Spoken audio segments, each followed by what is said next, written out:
McMillan, thank you for joining us here today after you reported your fourth quarter and full year earnings, as well as just wrapping up your investor day and rushing to the camera for us. You know, I looked back at the calendar and it was exactly 1 year ago today that you had your last investor day, and I asked you about the coronavirus impact in China. At the time, you were just talking about having to shorten some store hours and a switch in some of the categories that were being bought. A lot has changed since then. Walmart, as an essential retailer, a big beneficiary. How can you hang on to this momentum, though, going forward?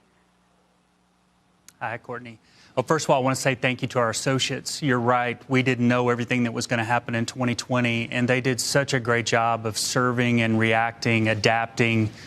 So we're eternally grateful for that. And it was a good year for us from a financial point of view as we grew our top line and had a strong bottom line performance for the year. Total company for the year ended up about $560 billion in sales on the top line. We layered on about $40 billion in constant currency, which is an amazing accomplishment. And it's because of all the people in our stores and our e-commerce businesses, our truck drivers, and all those people that made it happen.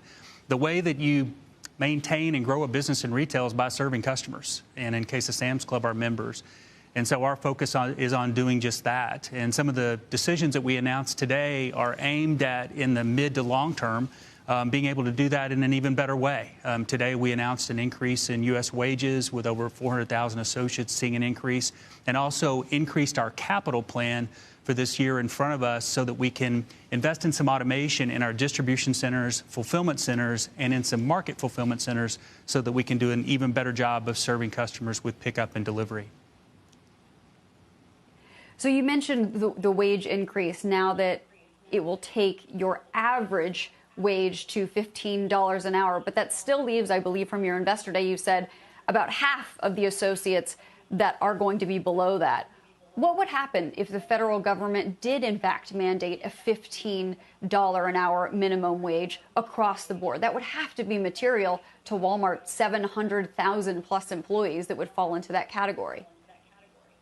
Well, first of all, we do think the federal minimum wage should go up. $7.25 is too low. It's been too long since it's been adjusted. So some form of an adjustment there, and hopefully indexing it to something so that over time businesses large and small have some certainty around what the federal minimum wage is going to be. As you know, around the country, states have started to move. We've moved.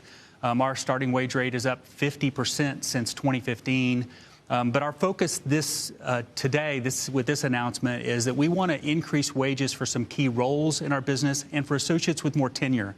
So we're moving the average up by raising the wages for 400,000 people that are in key jobs related to providing e-commerce fulfillment in our stores, as well as operating the stores every day, stocking freight, managing inventory, things like that.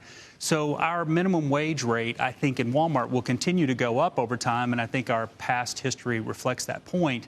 But what we're trying to do is put together the opportunity for our associates to climb a ladder. So many of us started as hourly associates in our company. I'm one of those, but there are many.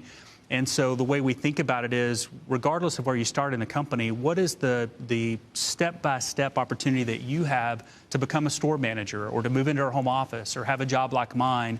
So we're investing not just in the bottom rung of that ladder, but the other rungs of that ladder as well. And it's not just about hourly wages. For some roles, we believe in cash bonuses, and we don't want to take those away for every role. We do a 401k match. We have a associate share program where we invest along with our associates when they buy Walmart stock. Healthcare is important. So we're thinking about that whole system, and we'll invest over time while we're also investing in things to drive productivity like automation. You recently took a trip to Washington, D.C., met with President Biden. Have you been pushing for a broader stimulus package, another stimulus package, the one that is currently being debated, or some other version, and or some additional help for the broader retail industry, which outside of Walmart, many of your fellow compatriots have really been suffering over this last year? What does the retail industry need, and what do consumers need from the government? Yeah, there are some specific industries that need support and some specific players within industries that do. We've been, for months now, suggesting that the government should move quickly to do additional stimulus. And as we had the conversation last week, that obviously came up. We do see individual families and customers that are struggling more than they did this time last year and months ago, and small business in particular is struggling. So as it relates to the stimulus, the two things that we stressed were helping the families that need it most and helping small business.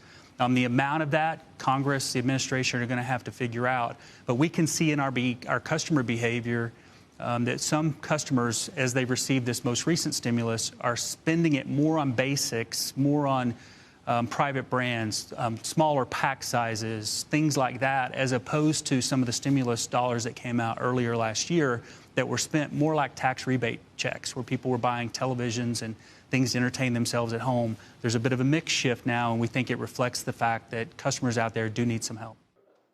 Shepard Smith here. Thanks for watching CNBC on YouTube.